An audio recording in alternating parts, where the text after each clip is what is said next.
Bom dia pessoal, tudo bem? Como é que vai? Meu nome é Tarek Souza e continuo aqui nesse projeto de leitura da Bíblia Sagrada. Nosso foco hoje é o capítulo 4 de O Primeiro Livro dos Macabeus.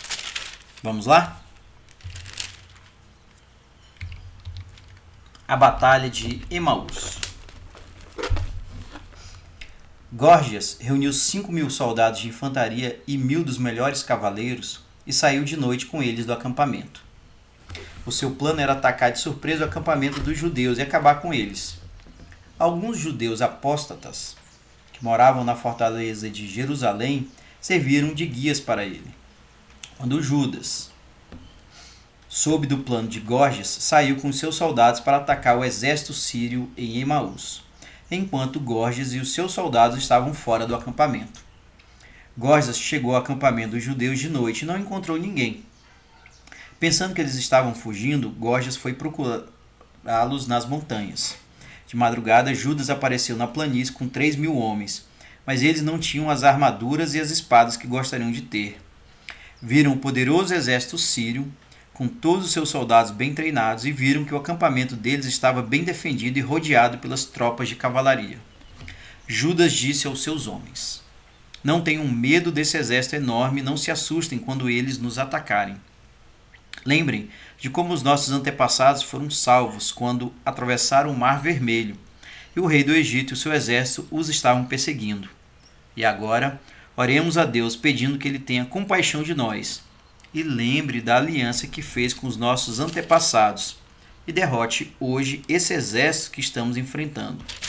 Assim, todos os pagãos ficarão sabendo que existe alguém que socorre e salva o povo de Israel."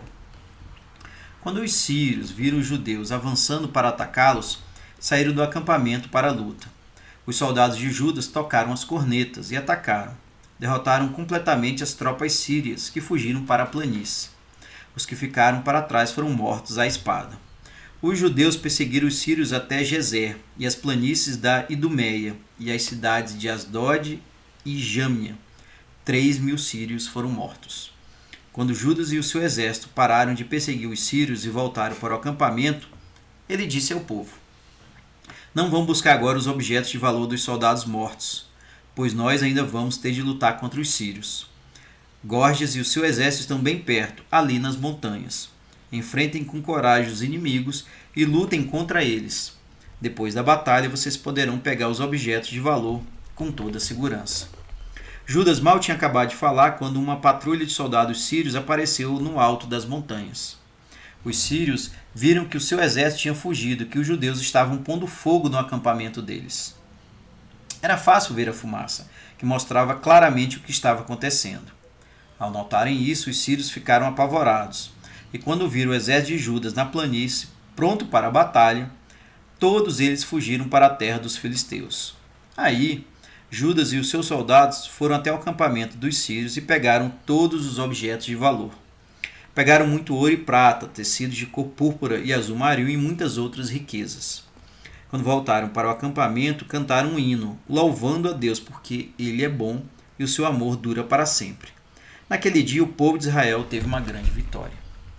Os soldados sírios que conseguiram escapar foram contar a Lísias tudo o que havia acontecido.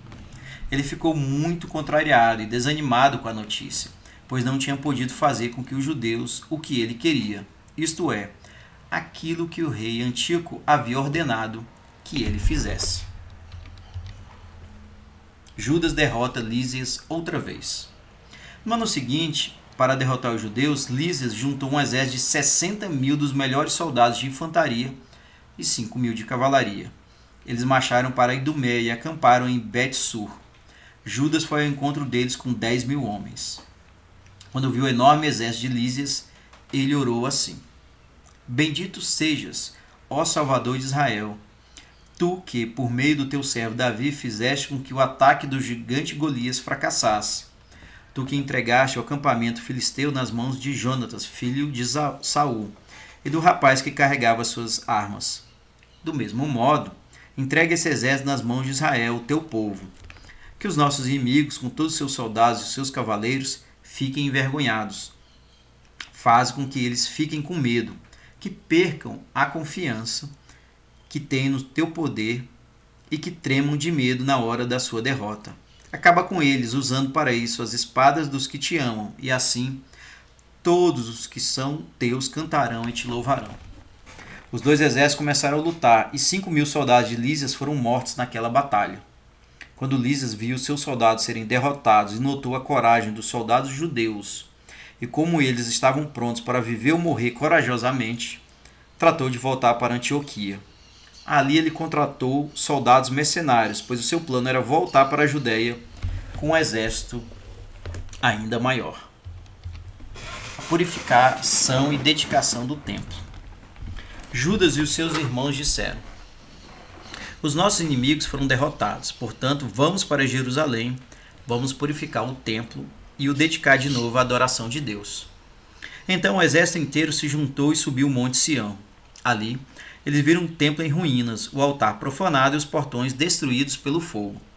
Os pátios pareciam bosques ou matas, com mato crescendo por toda parte, e os cômodos dos sacerdotes tinham sido destruídos. Aí, todos rasgaram as suas roupas, choraram em voz alta, puseram cinzas na cabeça e se jogaram no chão, encostando o rosto na terra. Quando as trombetas deram sinal, todos clamaram a Deus. Depois, Judas ordenou que alguns dos seus homens atacassem a fortaleza enquanto ele purificava o templo. Escolheu sacerdotes honestos, dedicados à lei de Deus, e eles purificaram o templo, levando para um lugar impuro as pedras que o profanavam. O altar onde eram queimados os sacrifícios tinha sido profanado. Então eles discutiram o que deveriam fazer com ele. Tiveram a boa ideia de desmontá-lo, a fim de que não ficasse ali para envergonhá-los, pois os pagãos o tinham profanado. Portanto, desmontaram o altar e puseram as pedras num lugar próprio, no monte do templo, onde ficariam guardadas até que aparecesse um profeta que dissesse o que deviam fazer com elas. Depois, conforme a lei manda, construíram um altar novo, igual ao primeiro. Reconstruíram o templo, pegaram pedras brutas e reformaram a parte de dentro. Dedicaram os pátios e fizeram novos utensílios sagrados. Puseram nos seus lugares no templo o candelabro, o altar do incenso e a mesa onde eram colocados os pães que eram oferecidos a Deus. Depois queimaram incenso no altar e acenderam as lamparinas do candelabro, e o templo se encheu de luz. Colocaram os pães na mesa e penduraram as cortinas. Assim, completaram tudo o que precisava ser feito. No ano 148 da era grega, no dia 25 do 9º mês, o mês de Quisleu, os sacerdotes se levantaram de manhã bem cedo e, conforme a lei manda, ofereceram um sacrifício no novo altar, onde os sacrifícios iam ser queimados. Isso aconteceu 3 anos depois que os pagãos tinham profanado o templo, exatamente no mesmo dia e mês. Os judeus dedicaram o templo a Deus com hinos e música de harpas, liras e pratos musicais. Todos se ajoelharam e, com o rosto encostado no chão, adoraram e louvaram a Deus pela vitória que lhes tinha dado. Durante 8 dias festejaram a dedicação do altar. Com grande alegria, ofereceram sacrifícios que eram completamente queimados e apresentaram sacrifícios de paz e de gratidão. Enfeitaram a fachada do templo com coroas de ouro e escudos pequenos. Consertaram os portões e também os cômodos dos sacerdotes e colocaram portas neles. Todos ficaram muito alegres e contentes, pois a vergonha causada pelos pagãos já tinha desaparecido. Judas, os seus irmãos e todo o povo de Israel resolveram que a festa da dedicação do altar seria comemorada com muita alegria durante 8 dias, na mesma data, todos os anos, começando no dia 25 de Quisleu. Naquela ocasião, construíram em redor do Monte Sião uma muralha alta, com fortes torres de vigia para impedir que os pagãos entrassem na cidade de novo, como já haviam feito. Judas deixou ali alguns soldados para protegerem o templo, e cercou de muralhas também a cidade de Bet-sur, para que os judeus tivessem uma defesa contra o povo da Idumeia. Bem, esse foi o capítulo 4 de o primeiro livro dos Macabeus. E vejam que Judas Macabeu, com apoio do povo, derrotou 2 vezes o exército de Lísias. Foram vitórias contundentes, porque de fato aquele exército confiava na proteção e nos ensinamentos de Deus. Depois das vitórias, voltaram para Jerusalém e purificaram novamente o templo, dedicando-o ao Deus sagrado. Era isso, pessoal. Um forte abraço e até mais.